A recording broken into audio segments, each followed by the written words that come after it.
اور لوگ جب باتیں کرنے پہ آتے ہیں پھر اوپر تک جاتے ہیں. یہ بھی کہا کہ کیا دین یہ سکھاتا ہے کہ ماں بھوکی مر جائے؟ یہ بھی لوگوں نے کہا. میں نے ہر شے سنی، برداشت کی. اما اب تو میری بات کان کھول کے سن لے. ماں کہنے لگی وہ کیا؟ تو حضرت صاحب کہنے لگے پیدا مجھے تو نے کیا ہے، 9 ماہ تیرے پیٹ میں رہا ہوں، روٹی تیرے ہاتھ سے کھائی ہے، تجھ سے زیادہ بہتر مجھے کوئی نہیں جانتا. ماں سن، تیری کتنی جانیں؟ اما کہنے لگی 1. تو حضرت صاحب فرمانے لگے تیری 1000 جان بھی ہو نا تو ایک ایک کر کے ساری نکل جائے تو میں محمد عربی کا کلمہ پھر بھی نہیں چھوڑوں گا. ختم ہو گئی بات. یہ کیا بات؟ وہ کچا رنگ للاری والا جڑا چڑھدا تے لیندا رہندا، اے عشق تیرے دا رنگ محمد جدوں چڑھ جائے پھر نہیں لیندا. یہ کیا بات ہوئی؟ اما تیری 1000 جان بھی ہو، روٹی کھانی ہے تو کھا، نہیں کھانی تو نہ کھا. یہ لفظ کہتے ہیں حضرت صاحب بھی نبی وقاص رو پڑے، آنسو آ گئے. لفظ کہہ کے باہر نکلے، مجمع چھٹ گیا. جس نے جو مطلب لینا تھا لیا، جس نے جو کہنا تھا اس نے کہا. حضرت صاحب چلے گئے. شام کو گھر آئے تو اما روٹی کھا رہی تھی. تو حضرت صاحب فرماتے ہیں کہ محلے کی بیویاں کہنے لگی روٹی کیوں کھا رہی ہو؟ تو ماں رو پڑی، کہنے لگی پتر میرا ہے، میں نے پیدا کیا ہے، میرے پتر نے کبھی ضد نہیں کی، اس کے دل میں کچھ ہے اتر گئی ہے، کوئی ہے، کوئی کچا پکا جذبہ ہوتا تو میں تو 2 آنسو بہاتی تھی تو میرا پتر لوٹ آتا تھا، پر کسی رستے کا مسافر بن گیا ہے، اب کہیں پہنچ گیا ہے اور میں اس کا درد سمجھ گئی ہوں، جہاں گیا ہے اب وہاں سے یہ لوٹ سکتا. آپ سمجھے اتنا تگڑا ایمان جن لوگوں کا، ان کے بارے میں لوگ ڈسکس کریں گے. ان کو نا قرآن پاک نے بطور نمونہ بیان کیا ہے. اللہ فرماتا ہے ایمان اس طرح کا جس طرح میرے نبی کے صحابہ کا. یہ منافقوں کی بات ہو رہی ہے پہلے سے بارے میں. وَإِذَا قِيلَ لَهُمْ آمِنُوا كَمَا آمَنَ النَّاسُ، جب ان سے کہا جائے کہ ایمان اس طرح لاؤ جس طرح میرے نبی کے صحابہ لائے. قَالُوا أَنُؤْمِنُ كَمَا آمَنَ السُّفَهَاءُ، تو وہ کہتے ہیں اس طرح ایمان لائیں جیسے بیوقوف لائیں. یہ تو بیوقوف ہے، ہر شے نبی پاک پہ قربان کر رہے ہیں. تو اللہ فرماتے ہیں الا انہم هم السفہاء، خبردار ہو جاؤ میرے نبی پاک کے غلاموں کو بیوقوف کہنے والوں تم بیوقوف ہو. اللہ کہتا ہے تم پاگل ہو، بیوقوف ہو. اللہ انہیں پاگل کہتا ہے، اللہ پاگل کہتا ہے انہیں جو نبی پاک کے صحابہ کو پاگل کہتا ہے. اور حضرت عمر جیسا بندہ 24 لاکھ مربع میل کا حکمران اور شاہ روم کو خط لکھ کے کہتا ہے میں منت نہیں کرتا میں حکم دیتا ہوں. نہ تگڑا بندہ. جنگ قادسیہ کے لیے حضرت صاحب بھی نبی وقاص کو بھیجا. فتوح الشام پڑھ کے دیکھیں. حضرت عمر بڑے پریشان ہیں، اتنے دن ہو گئے کوئی رپورٹ ہی نہیں آئی. اب تو موبائل ہے نا، 1 منٹ کی رپورٹ لیں آپ، بلکہ آپ 1 منٹ کی فوٹو لیں آپ، رپورٹ تو دور رہ گئی. حضرت عمر فاروق رضی اللہ تعالیٰ عنہ بڑے پریشان ہیں کہ قادسیہ میں حضرت صاحب بن نبی وقاص کے ساتھ لوگ جہاد کرنے گئے، رپورٹ کوئی نہیں آئی. اتنے پریشان تھے کہ باہر نکل کے نا اس رستے پہ بیٹھ جاتے جو رستہ قادسیہ کی طرف سے آتا تھا. جو بھی آتا جاتا پوچھتے جنگ کے کیا حالات ہیں. ادھر جب اللہ نے فتح دے دی نا تو حضرت سعد بن نبی وقاص رضی اللہ تعالیٰ عنہ نے ایک قاصد کو خط دے کے بھیجا. کہنے لگے عمر کے پاس جاؤ، انہیں اطلاع دو کہ الحمدللہ اللہ نے اسلام کو فتح عطا کر دی. یہ حضرت عمر کو جا کے دینا. وہ بڑے پریشان ہوں گے. وہ جو اس زمانے میں اس طرح ہوتا تھا کہ کئی دور دور سے صحابہ جو دوسرے شہروں کے ملکوں کے رہنے والے ہوتے تھے وہ بھی آ کے شامل ہو جاتے تھے جہاد میں. کوئی 1 دفعہ مدینے آیا، کوئی 2 دفعہ آیا، پھر اپنے اپنے علاقوں میں. بہت سارے لوگوں نے زیادہ دفعہ حضرت عمر کو دیکھا بھی نہیں تھا. وہ جو قاصد خط لے کے آیا تھا نا اس نے 1 دفعہ دیکھا تھا. حضرت عمر بوڑھے ہو گئے، وہ پہچانتا نہیں تھا. ادھر سے وہ خط لے کے آ گیا. حضرت عمر مدینے سے باہر نکل کے اس روڈ پہ بیٹھے تھے جو قادسیہ سے آتا تھا.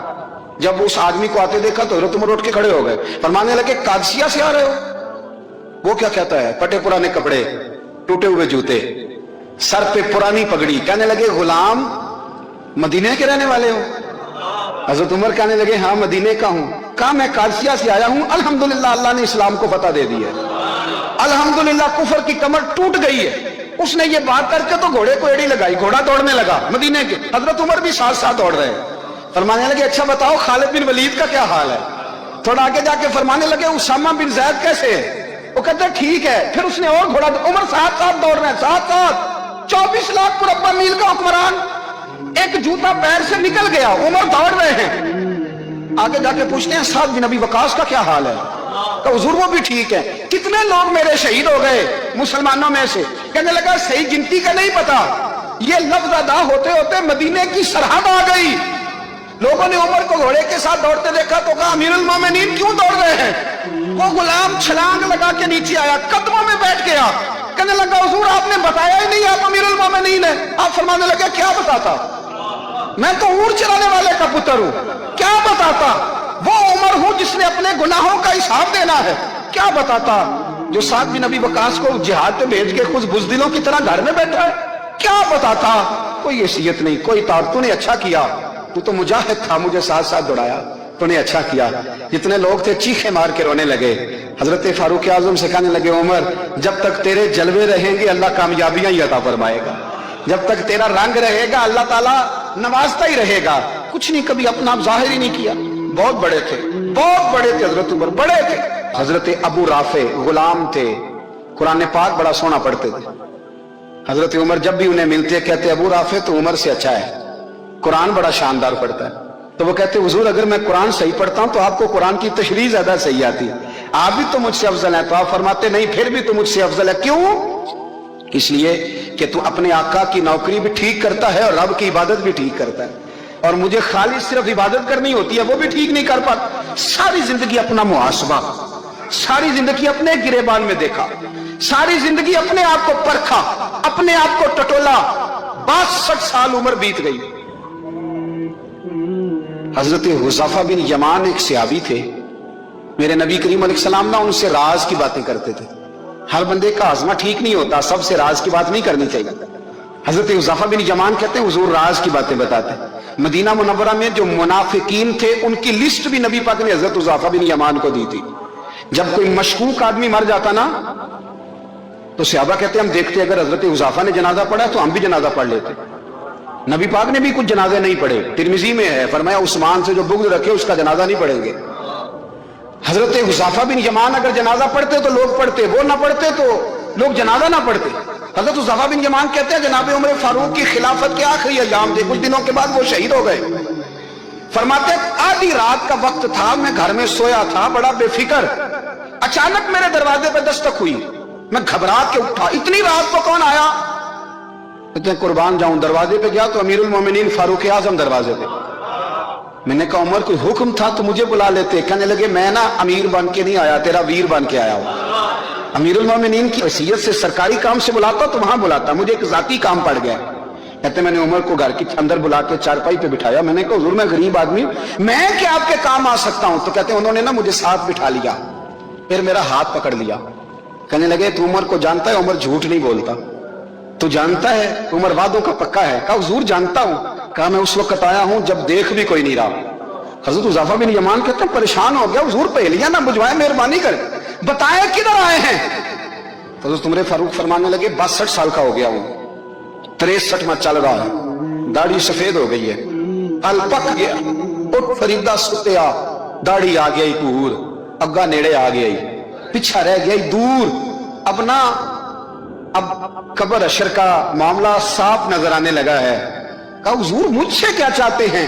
حضرت عمر رو پڑے، کہنے لگے آج میں عشاء کے بعد نکلا ہوں تو نبی پاک کے صحابہ مجھے نیک کہہ رہے تھے، پھر میں نے بچوں کی ماں سے اور بچوں سے بھی پوچھا ہے، وہ بھی مجھ سے راضی ہیں، پر حذیفہ تیرے ساتھ نبی پاک راز کی باتیں کرتے تھے، سچ بتا کہیں عمر کا نام منافقوں میں شامل تو نہیں؟ سچ بتا ان منافقین میں تو شامل نہیں، کہیں اوپر سے تو نہیں سارا کچھ؟ حضرت حذیفہ بن یمان کہتے ہیں میں باپ کے مرنے پہ اتنا نہیں رویا جتنا عمر کے سوال پہ رویا۔ میں قدموں میں بیٹھ گیا، میں نے کہا نہیں عمر یہ تو میں نے نہیں سنا، لیکن یہ میں نے نبی پاک سے ضرور سنا ہے کہ میرے بعد اگر کوئی نبی ہوتا تو عمر ابن خطاب ہوتا۔ یہ میں نے اپنے کانوں سے سنا ہے کہ عمر جس گلی سے گزرے شیطان رستہ بدل جاتا، کہ نبی کریم علیہ السلام نے فرمایا کہ جبریل امین 950 سال میرے عمر کی شان بیان کریں تو عمر کی شان ختم نہیں ہوتی۔ 950 سال اگر حضرت جبریل بھی بیان کریں تو یہ مقام ہے سیدنا فاروق اعظم کا۔ اللہ تبارک و تعالیٰ نے جس طرح سارے نبیوں میں شان حضور کو عطا فرمائی، اسی طرح تمام نبیوں کے حواریوں میں سب سے زیادہ شان حضور کے غلاموں کو عطا فرمائی۔ قرآن مجید میں اللہ کریم نے فرمایا یا ایھا الذین آمنوا قوا انفسکم واہلیکم نارا، فرمایا اے ایمان والو خود بھی جہنم کی آگ سے بچو اور اپنے گھر والوں کو بھی دوزخ کی آگ سے بچاؤ۔ حضرت عمر فاروق نے جب یہ آیت نازل ہوئی تو فوراً عرض کیا یا رسول اللہ صلی اللہ علیہ وسلم اس کا کیا مطلب ہے کہ خود بھی دوزخ کی آگ سے بچو اور اپنے گھر والوں کو بھی بچاؤ؟ تو نبی کریم علیہ السلام نے فرمایا عمر اس کا مطلب یہ ہے کہ جن چیزوں کا اللہ رسول تمہیں حکم دیتے ہیں تم اپنے گھر والوں کو ان چیزوں کا حکم دو، اور جن چیزوں سے اللہ رسول تمہیں منع کرتے ہیں تم اپنے گھر والوں کو بھی ان چیزوں سے منع کرو۔ حضرت عمر فاروق کی زندگی میں جو چیز آپ کو بہت زیادہ ملے گی نا وہ یہ ہے کہ آپ نے جتنا کڑا احتساب محاسبہ باہر والوں کا کیا ہے نا، اس سے زیادہ بڑھ کے اپنا اور اپنے گھر والوں کا کیا ہے۔ یہ بڑا عجیب معاملہ ہے کہ ہم جتنے لوگ ہیں ہمارا معیار یہ ہے کہ سامنے والا غلط ہے اور میں ٹھیک، یعنی دوسرے کا بچہ گلی میں نظر آ جائے تو اس کی غلطیاں نکلنی شروع ہو جائیں گی، اور میرا بچہ سارا شہر گھوم آئے ایک ٹائر پہ موٹر سائیکل پہ، تو ہم کہتے ہیں کہ ابھی بچہ ہے، انشاءاللہ سیانا ہو جائے گا۔ اگر ابا جی آج تک سیانے نہیں ہوئے کس کو سمجھا لیں، تو پھر بیٹے کا سیانا ہونا تو ہو سکتا ہے کہ وہ 60-70 سال لگ ہی جائیں۔